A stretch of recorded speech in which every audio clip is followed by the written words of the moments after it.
Bürgermeister, bonsoir, bienvenue. Bonsoir. Ensemble à gauche, jeune. Alors, Ensemble à gauche, jeune, pourquoi ce choix, Jean Bürgermeister?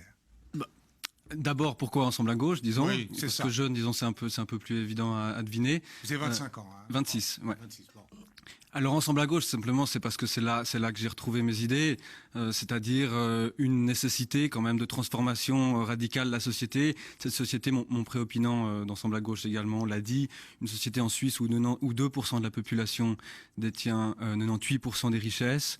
On voit aujourd'hui les catastrophes en ce qui concerne la migration, la catastrophe climatique aussi qui s'annonce, qui est déjà présente. Eh bien, contre tout ça, il y a besoin de mesures radicales et c'est à Ensemble à gauche que j'ai retrouvé mes idées. Puis ensuite, il y a une question de fonctionnement, notamment de solidarité auquel j'appartiens, fonctionnement collectif où toutes les idées, toutes les décisions sont débattues ensemble et c'est là que je me suis retrouvé aussi. Mais cette manière radicale, je reprends votre terme, de changer la société que vous avez dans votre programme, dans vos idées, a rarement ou peu encore percé dans l'histoire suisse, vous êtes d'accord?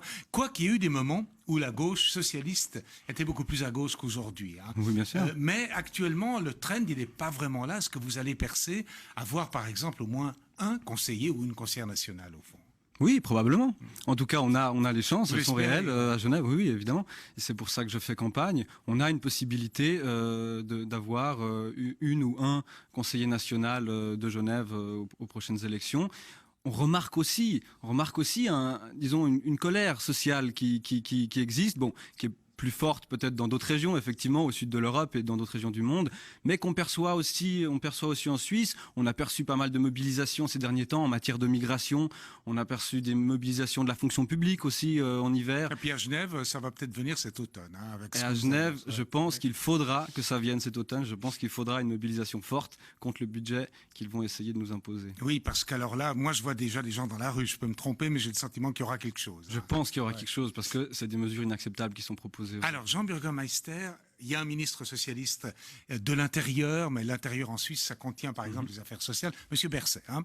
Bon, c'est quelqu'un de très bien, de charmant, mais il propose une refonte de l'AVS qui élève d'un an l'âge de la retraite des femmes, 64 à 65, et qui donne des rentes de deuxième pilier dont le taux de conversion, sans être technique, est moindre. Ça vous convient? Pas du tout. Pas vraiment. Non, évidemment.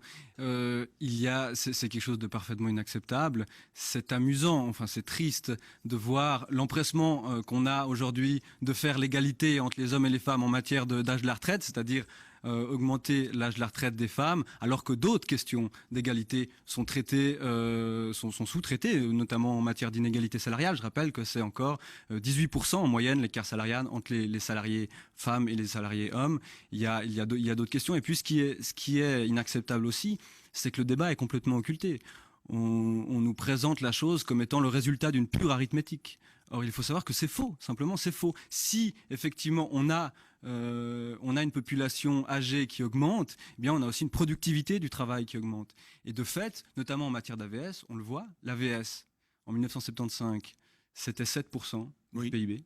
Aujourd'hui, c'est 7% du PIB avec 2 fois plus de retraités. Ouais, donc les arguments qui sont utilisés sont faux. Et l'arithmétique qu'on essaye de nous présenter comme étant que ne pouvons pas être contestés est une arithmétique complètement bidon. Est-ce qu'il faut accueillir tous les migrants qui frappent à notre porte? C'est évidemment l'actualité dramatique à laquelle je fais allusion. Elle n'est pas suisse, elle est européenne, bien sûr.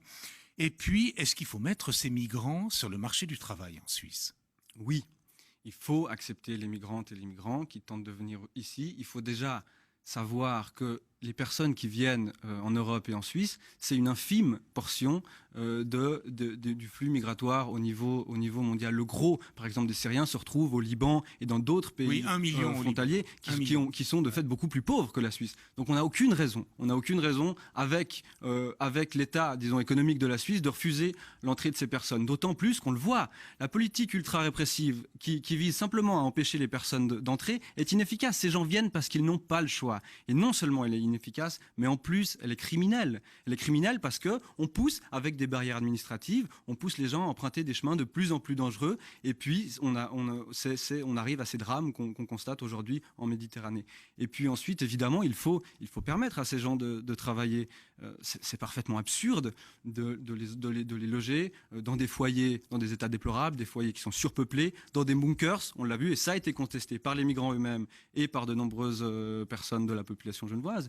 Ça n'a aucun sens. Il faut permettre à ces gens-là de travailler, il faut leur permettre de se loger dignement. Ce sont des êtres humains, et c'est ça le fond de la question, c'est un combat pour la dignité humaine. Alors, vous êtes candidat d'Ensemble à gauche jeune, Jean Burgomeister. Vous êtes étudiant en botanique, c'est ça? Oui. Alors je me suis dit, bon là, alors c'est un peu tiré par les cheveux, mais c'est le quiz. Fleur, la botanique, hein. Fleur Pellerin, elle est ministre de quoi en France? Alors, Fleur Pellerin, est-ce que ça serait la culture? Bravo. J'en ai une autre. Mais là, Non. vous avez déjà tout gagné. Banco, Ok. super.